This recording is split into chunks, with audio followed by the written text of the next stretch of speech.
আসসালামু আলাইকুম সুপ্রিয় দর্শক, এইমাত্র পাওয়া ঝড় বৃষ্টির নিম্নচাপের দানবীয় আপডেটে আপনাদের সকলকে জানাই আন্তরিক শুভেচ্ছা ও অভিনন্দন। বন্ধুরা, আজকে সোমবার 3 মার্চ, আজ থেকে শুরু করে আগামী 24 থেকে 48 ঘন্টায় আমাদের বাংলাদেশ ও কলকাতার বিভিন্ন জায়গাতে ঝড় বৃষ্টির তাণ্ডব চলতে চলেছে। এছাড়াও আমরা দেখতে পাচ্ছি সোমবার অর্থাৎ 3 মার্চে আমরা দেখতে পাচ্ছি সকাল থেকেই বাংলাদেশের বেশ কিছু জায়গাতে কালোযুক্ত মেঘ জমে আছে এবং সেখানে কিন্তু ঝড় বৃষ্টির সম্ভাবনা রয়েছে বলেই আবহাওয়াবিদরা বলেছে। এছাড়াও বঙ্গোপসাগর উত্তাল হয়ে উঠতে পারে আগামী 24 ঘন্টার মধ্যে, এবং সেই বঙ্গোপসাগরের উপরে যদি ঘূর্ণাবর্ত তৈরি হয়ে যায় তাহলে ছোটোখাটো নিম্নচাপে রূপান্তরিত হতে পারে বলেই আবহাওয়াবিদরা জানিয়েছে।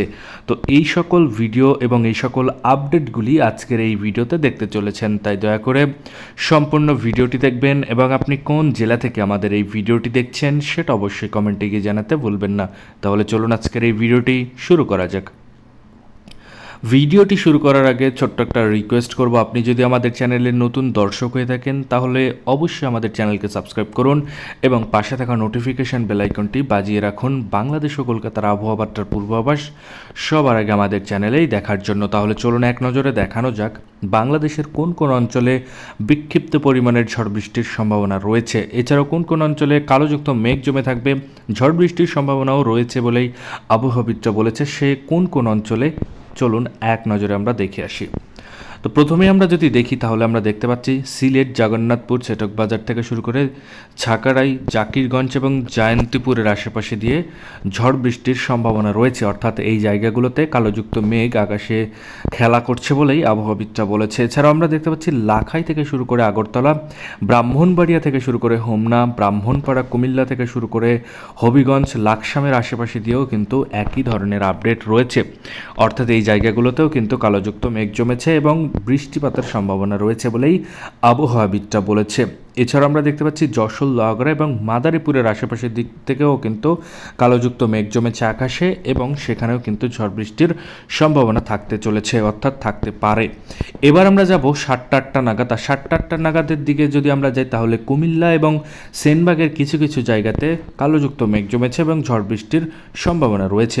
এছাড়াও হবিগঞ্জ থেকে শুরু করে আমরা দেখতে পাচ্ছি নাসিরনগর এবং মৌলভীবাজার, বালাগঞ্জ, কুলাউড়া, জগন্নাথপুর, সিলেট থেকে শুরু করে ছাকারাই, জাকিরগঞ্জ, জয়ন্তীপুরের আশেপাশে দিয়েও কিন্তু একই ধরনের আপডেট থাকতে চলেছে। অর্থাৎ এই জায়গাগুলোতেও কিন্তু ঝড় বৃষ্টির সম্ভাবনা রয়েছে। তবে 100% যে ঝড় বৃষ্টি হবে তার কোনো গ্যারান্টি নেই। তবে আকাশটা মেঘলাযুক্ত আকাশ থাকবে সোমবার 3 মার্চের সকালে, অর্থাৎ সকাল 7টার দিকে এই জায়গাগুলোতে হালকা থেকে ঝাপসাযুক্ত থাকতে পারে, আবার কোনো কোনো জায়গাতে কালোযুক্ত মেঘও দেখা দিতে পারে।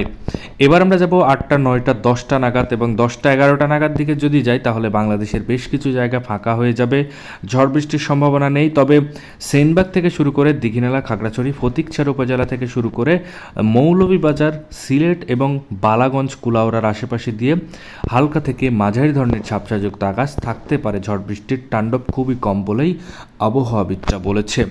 এছাড়াও দুপুর 1টা, 2টার দিকে যদি যাই তাহলে পুরো বাংলাদেশ ফাঁকা হয়ে যাবে। পুরো বাংলাদেশের কোনো জায়গাতেই ঝড় বৃষ্টি হবে না, তবে কালোযুক্ত মেঘ জমতে পারে বা আকাশটা অপরিষ্কার থাকতে পারে, অর্থাৎ ঝাপসাযুক্ত আকাশ থাকতে পারে।